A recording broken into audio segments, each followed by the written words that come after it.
So today I wanted to talk about my newest pistol that I've just picked up. It's something I've looked at for quite a while, thought about, and finally just the owner was like, "Here, take it." So I did. It is an Feg Pa63. It does not have an actual name. It just has a designation. It's a Hungarian sidearm. A lot of people in the States will refer to it as a makarov. While it does shoot the same round as a makarov, it is not in fact a makarov. The internals are very different. In fact, it's probably closer to a Walther PPK than it is a makarov in most things. So today I just want to talk about a little bit of the history of it, talk about a little bit of its design, whether or not I would recommend someone own them, and why I own it. So let's go ahead and get started. The PA63 was designed sometime in the late 50s, very similar in design to the PPK, and very also slightly similar to the Makarov, which was used by Soviet bloc countries at the time, which Hungary was one of. But it's definitely its lines and its internals are, in my opinion, more in line with the PPK. But it does fire the old communist bloc 9x18 round. It is an aluminum frame with a steel slide, steel trigger guard, and it is a hammer-fired double action, single action, which means that it's capable of both double action and single action. Different from, say, your Tokarevs or your 1911s, which are all single action. Different from some of your SIGs now that are double action only. So it's kind of nice. It has a 8-round removable magazine. This one is, once again, chambered in the old Soviet 9x18. They were made in both 32 ACP and 380 auto. The metric on that escapes me right now, so if you live in a country that uses metric, I apologize. But it's not very heavy. It's fairly small. It basically fits in the hand. And it was used as a sidearm and as a police weapon. It was replaced in the 90s. The Hungarian Armed Forces, they started importing what's called the Jericho, which is a fairly fine firearm in my opinion, and chambered in the NATO 9x19, which is more powerful than the 9x18 Makarov that everyone was using at the time in the Soviet bloc. So it's we've got the plastic grips here. One of the things that I absolutely really do like about it is, and unfortunately if you're left-handed this will not be fun for you, you'll have to get custom grips if you decide to get this, is on the side you can see it has a nice little thumb rest for when you want more accuracy, which is actually very nice in my opinion. The controls are all very close. So let's go ahead and discuss a little bit of that. This is a double action, single action pistol. But one of the neat things is, instead of just having a safety, it has what's called a decocker. So if you're like me and you're used to 1911s or Tokarevs, you have what's called a single action pistol, which means that you have to have the hammer back, and when you pull the trigger, all it does is drop the hammer. With this, in your double action mode, when you pull the trigger, it pulls the hammer back all the way and then fires the round. You see, and then the slide reciprocates, locks the hammer back, and now you're into single action mode, which is a much shorter, better trigger pull. But this has what's called a decocker on it. So instead of holstering it with the safety on, like you would with a 1911 or Tokarev, if you wanted to have it ready for action, hammer back, put the safety on, put it in your holster, and when you pull it out, all you got to do is flip the safety. With this, instead, they have what's called a decocker, and it is for much safer carry. So what you have is your safety here. When you have the hammer back, it drops the hammer when you pull the safety down into the safe mode. It drops the hammer almost all the way and then lets it go. It drops it back with a little block there and then lets it go all the way. I'll show you. So what you do is you pull your safety down, and the hammer goes forward but not all the way, so it doesn't actually impact with the firing pin. And then when you flick your safety back up, now it's free floating again. Some people don't like that because then, if it really gets hit, the hammer could impact the firing pin set off around, maybe. If you're worried about that, then you just leave the safety on. So now you have a round in the chamber and the safety on. So in order to deploy the weapon, you would unholster it, turn the safety off, and then fire in double action, and then go back to single with all the preceding shots. So that's kind of nice. The decocker is very stiff. I don't tend to be a fan of decockers because, once again, I learned on 1911s and Tokarevs, so you learn how to manually decock without shooting yourself. But I can understand why someone would want one. It does not impact the trigger on this. On some of the CZs that I've handled and some others, the decocker tends to make the trigger a little less pleasant. This trigger is actually kind of nice. I enjoy that. It's a nice soft trigger. There have been guys who have replaced the trigger springs and the recoil springs and everything to make it super awesome. I don't feel that's necessary, and I also don't like the idea of possibly having, say a light strike, which is when the hammer doesn't hit when the hammer doesn't hit the firing pin quite hard enough to set off the round. So I'm a fan of having a little bit heavier strike there. The sights are awful. You have a very, very tiny front blade, and as you can see, there's a little white dot on there so I can actually see it, and 2 small notches. But once again, this was made for very close work. This was not made for a target gun. Now, the cool thing is, it's actually stupidly accurate. And I'll show you why when we take it apart here. It's a 7-round box magazine, and you're going to look at the magazine and go, what's that funny little fin sticking out there? That actually locks the slide back when it's empty. It's not that it's broken, it's not a piece that's sticking out, because I've thought that myself when I first got it, but that's what stops the slide. Like most Europeans, like most of those European firearms that I've handled from that time, the magazine does not just fall out like it does with a lot of American ones. The mag release is right here, close to your thumb, but honestly it's so stiff that I end up using my offhand to push it. And then because of that small piece that sticks out that locks that back, you also get retention. So you kind of got to yank it out. It's great if you don't want to worry about losing magazines, but for doing rapid magazine changes, it's not that great. Just to give you an idea of the round, this is the 9x18 Makarov, on my right, your left, with the brass, and on my left, your right, is a 380 ACP with copper.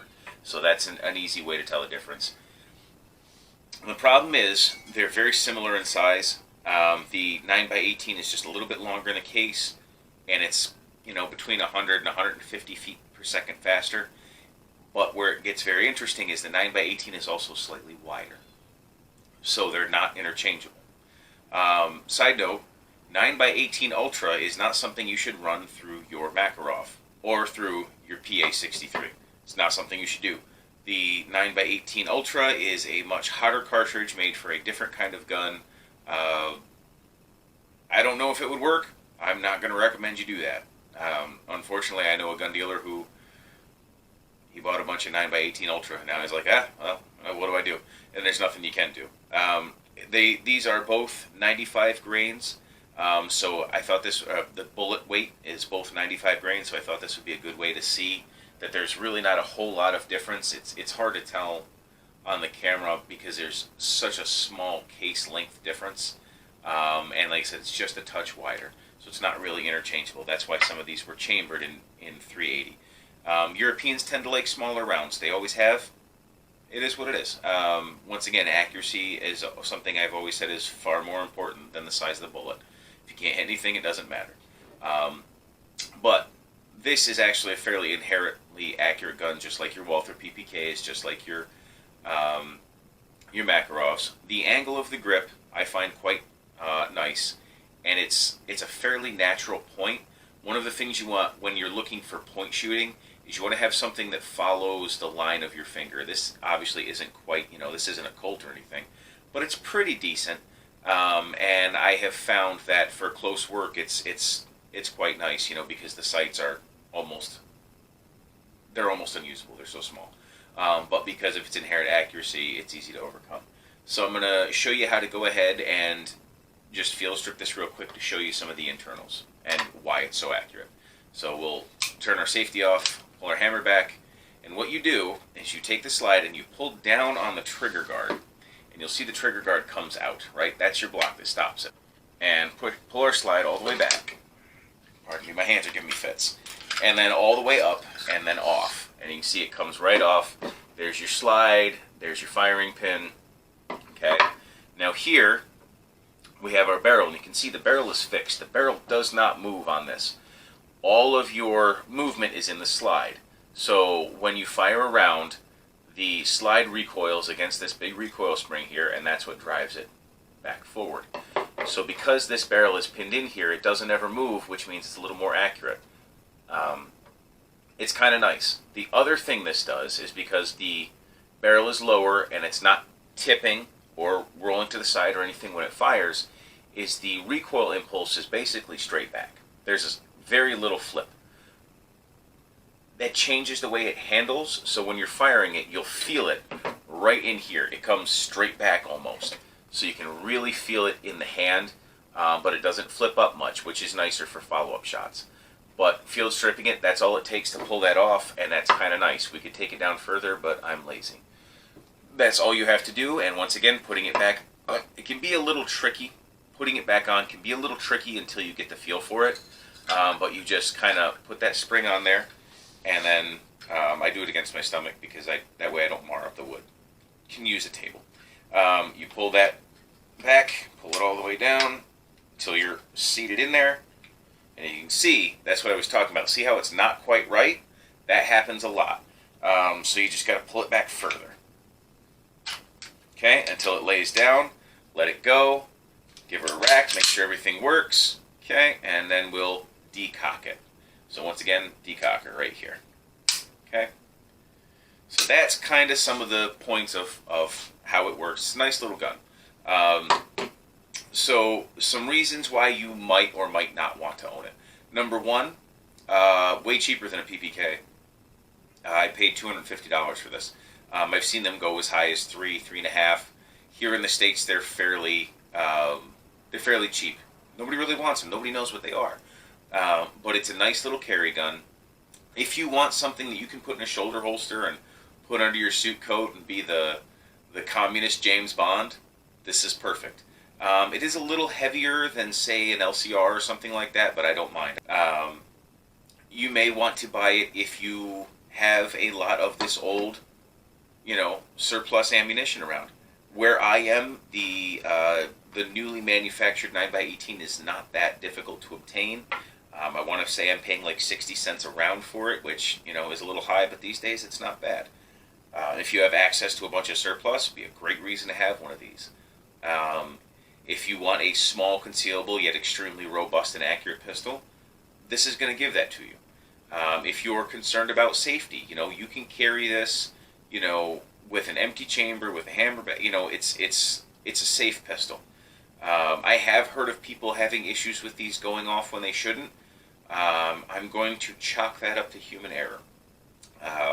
Some of the reasons you might not want to have one of these, if you're left-handed, you're going to have to change out those grips. It's not going to work for you. If you're left-handed, accessing the controls is almost impossible. If you do not like European-style magazines, where they're very difficult to release, I may actually take this and lighten up that mag release and make that easier. It is limited. It only carries 8 rounds, one in the chamber, 7 in the mag. But that's not a limitation for a carry gun, in my opinion, especially when this accurate. There are definitely other options out there.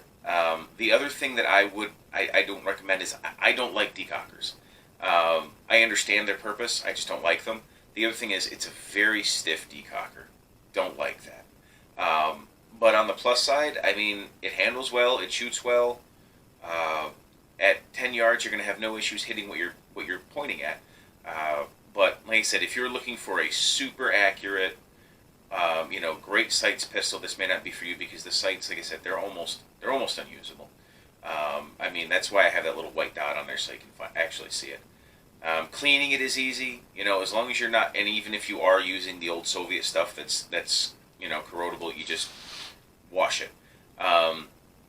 The other thing is that if you don't like a gun that's full of stamps, this one has 2 or 3 proof stamps. It's got 2 or 3 different importation marks. It's all over the place. I would definitely recommend them. Like I said, it's a nice little gun. There are definitely other guns that I would rather carry, but for me, if I'm wearing a shoulder holster and I really want this concealed, this is perfect for me. It's so small, it just falls right in, and it's extremely accurate, and I don't have to worry about it. The other thing is the magazines are fairly cheap compared to, say my CZ, where the magazines cost me $50. I think these cost me like $20. The other reason you might not want to pick one up is some of them were abused. They were not treated well because they were considered cheap Euro trash. So you may want to look it over, make sure there's no rusting, no pitting. This one was in great condition. It was a guy who collected a bunch of these. So that's why I got it. That, and I like cheap small pistols. I also like the 9x18. It is a little bit hotter than the 380, but it's more than adequate for close work. So that's some of the reasons why you may or may not want to have one. I don't necessarily recommend them. I know the AK guy, he carries his Makarov and he loves it, and I can completely understand. It's a very small, nice little weapon. If you want a concealed carry, it's great for that. It's a little bit thicker than the Decocker that I like to carry, but it's not as thick as, say, my XD or my Glocks. So it's kind of in the middle there.